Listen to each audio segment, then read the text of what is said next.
Paz e bem, sejam todos bem-vindos a este vídeo, no qual vamos prosseguindo com a nossa série A Eucaristia na Igreja Primitiva.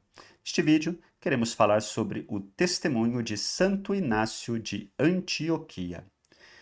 Inácio era natural de Antioquia e nasceu por volta do ano 50 depois de Cristo. Segundo a tradição, ele é o terceiro bispo de Antioquia depois de Pedro, pois, segundo a tradição, Pedro passou por Antioquia. Então, depois de Pedro, Inácio é o terceiro bispo daquela cidade. Cidade muito importante no cristianismo nascente. A própria Sagrada Escritura nos testemunha que foi em Antioquia a primeira vez onde os discípulos de Jesus foram chamados de cristãos. Ali havia uma comunidade nascente muito forte que ajudou muito na dimensão da evangelização na igreja primitiva. Bem, Inácio conheceu e relacionou-se com alguns apóstolos, entre eles, segundo diz a tradição, João, como também conheceu muitos discípulos dos apóstolos. Portanto, alguém que está muito ligado, né, à tradição da igreja, aquilo que tanto os apóstolos como os sucessores dos apóstolos foram transmitindo no que diz respeito ao ensinamento, né, da igreja nascente. Durante a perseguição aos cristãos, Inácio foi preso e enviado a Roma. E no caminho a Roma, onde foi martirizado, ele vai escrever as suas cartas. Chegando por mar a Esmirna, escreve 4 cartas à igreja de Éfeso, cujo bispo era Ósimo, à igreja da Magnésia, cujo bispo era Damas, à igreja da Trália, cujo bispo era Políbio, à igreja de Roma, na qual ele escreve pedindo que não impeça o seu martírio. Chegando a Troade, ele vai escrever mais 3 cartas à igreja de Filadélfia, à igreja de Esmirna e uma carta pessoal ao bispo de Esmirna, Policarpo. Por fim, em Roma, Inácio foi martirizado por volta do ano 107 ao ano 110 na Arena dos Leões. Então vejamos que ele morreu, né, por volta de no máximo 10 anos depois da morte do apóstolo João.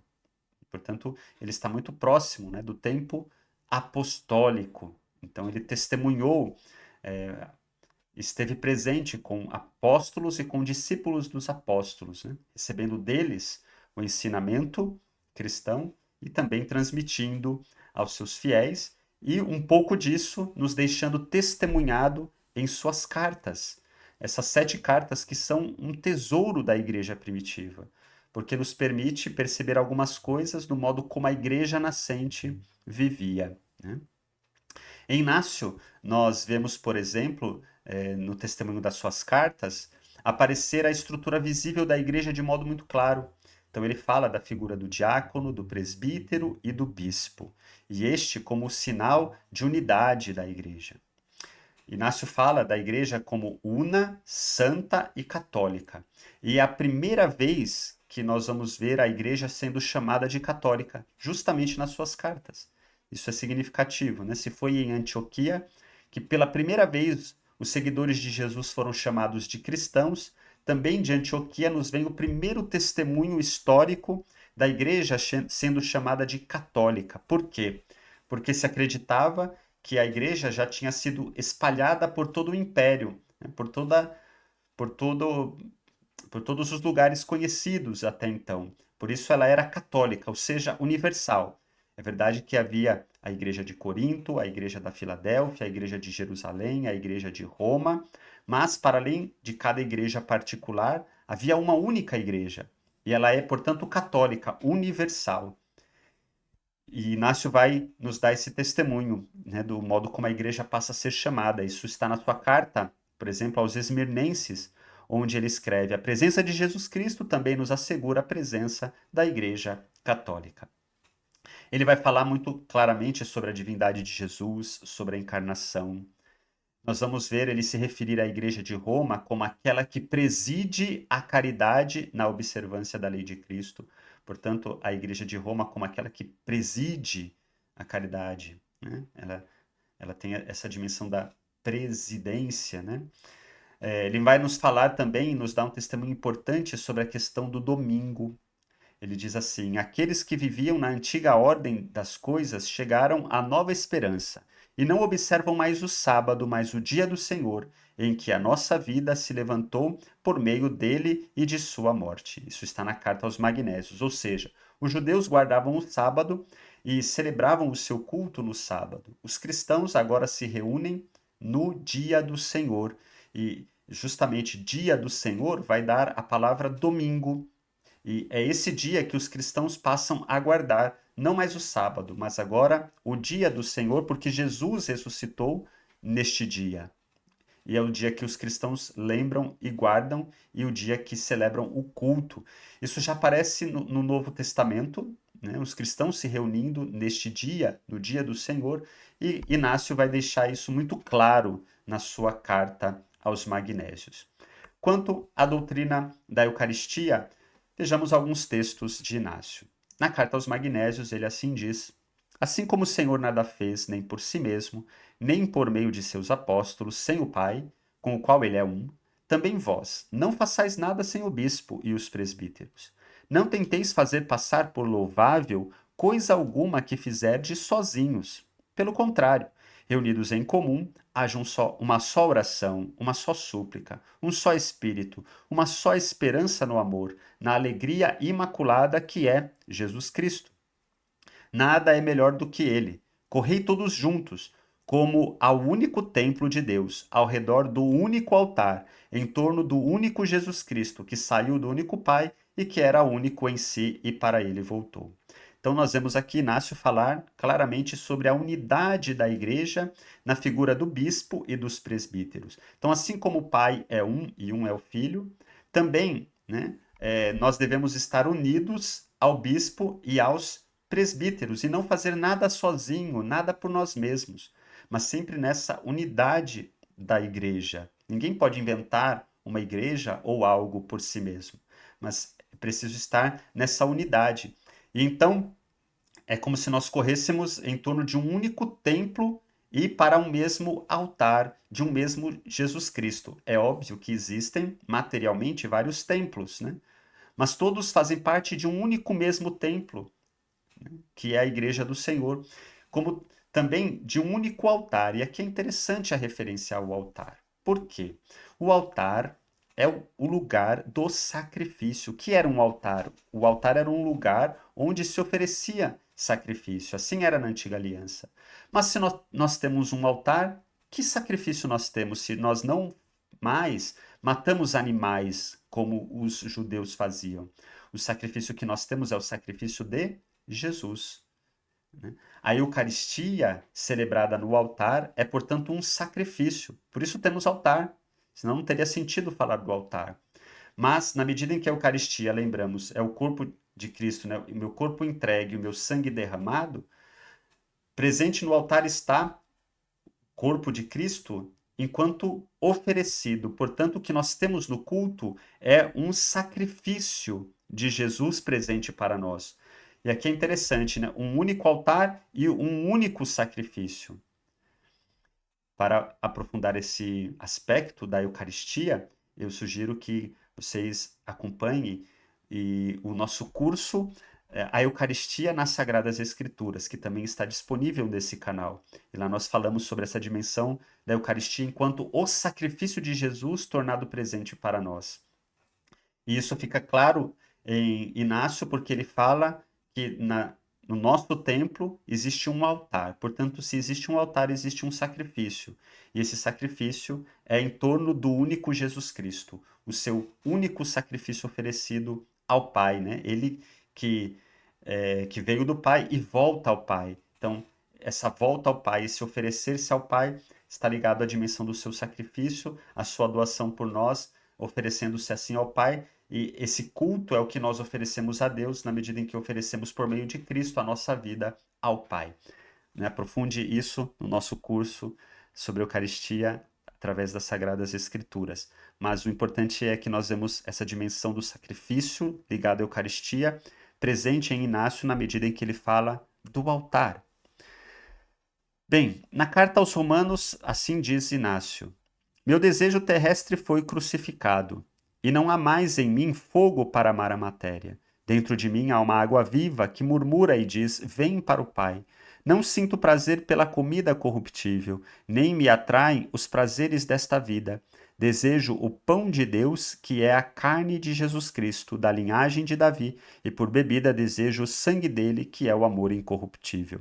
Então, Inácio fala da Eucaristia como carne de Jesus da linhagem de Davi. Quando ele fala da linhagem de Davi, ele está ressaltando a humanidade de Jesus. Portanto, a Eucaristia não é um símbolo, é a carne de Jesus. Então, nós vemos aqui na fé de Inácio uma fé clara na presença real de Jesus na Eucaristia, né? E o seu sangue como amor incorruptível. O sangue derramado é a expressão do amor, né, de Jesus por nós. Então, nós vemos aqui essa fé de Inácio na Eucaristia como real, como presença real de Jesus. Na carta aos Filadelfos, ele diz assim: Preocupai-vos em participar de uma só Eucaristia. De fato, há uma só carne de nosso Senhor Jesus Cristo e um só cálice na unidade do seu sangue, em um único altar, assim como um só bispo, como o presbitério e os diáconos, meus companheiros de serviço. Desse modo, o que fizerdes, fazei-o segundo Deus. Meus irmãos, transbordo de amor por vós e numa grande alegria procuro fortalecer-vos, não eu, mas Jesus Cristo. Acorrentado nele, temo bastante, pois ainda sou imperfeito. Entretanto, a vossa oração a Deus me tornará perfeito, a fim de que obtenha a herança recebida na misericórdia, refugiando-me no Evangelho, como na carne de Jesus, e nos apóstolos, como também no presbitério da Igreja. Testemunho bonito de Inácio. Ele está indo para o martírio, né, e fala dessa sua fé numa só Eucaristia. Aqui é interessante, se a gente for pensar, e é o que a igreja ensina, de fato, existe somente uma única Eucaristia. Ah, mas a gente não celebra várias missas, várias Eucaristias?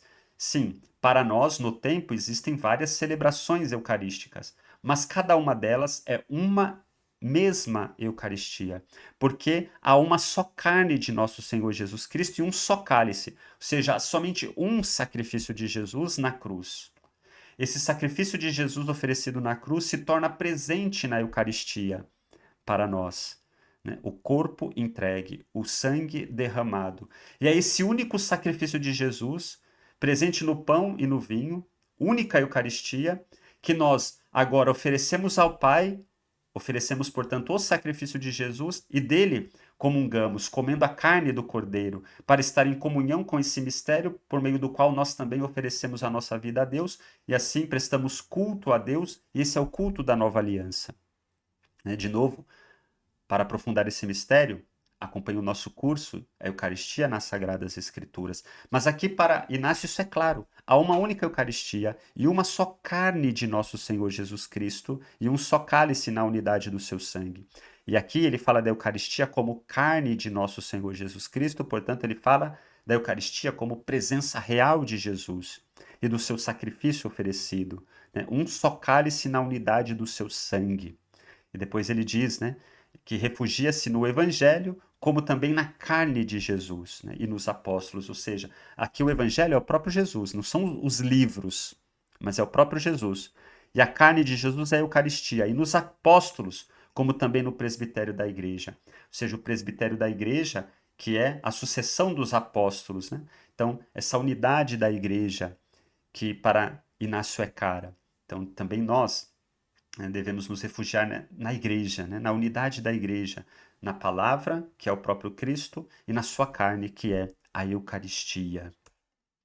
Na carta aos Esmirnenses, assim diz Inácio: Eles se afastam da Eucaristia e da oração, porque não professam que a Eucaristia é a carne de nosso Salvador Jesus Cristo, que sofreu por nossos pecados e que na sua bondade o Pai ressuscitou. Segui todos ao bispo como Jesus Cristo segue ao Pai, e ao presbitério como aos apóstolos. Respeitai os diáconos como a lei de Deus. Sem o bispo, ninguém faça nada do que diz respeito à igreja. Considerai legítima a Eucaristia realizada pelo bispo ou por alguém que foi encarregado por ele.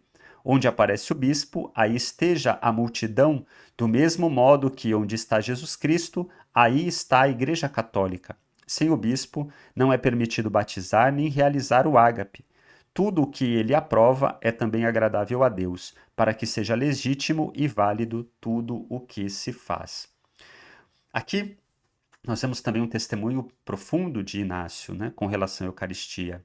E ele fala daqueles que negam e se afastam da Eucaristia porque negam que ela é a carne do nosso Salvador.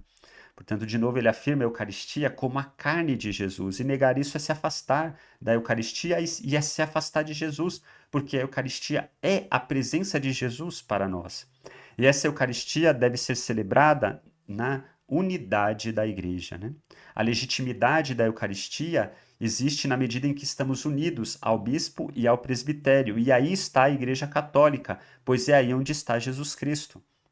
Portanto, né, essa unidade da igreja, ninguém pode fazer nada por si, inventar algo por si, mas celebrar dentro da comunhão da igreja, instituída por Jesus e que foi sendo, né, na sucessão dos apóstolos, através dos bispos, dos presbíteros, foi sendo, né, instituída, né, em vários lugares, por isso essa igreja é católica.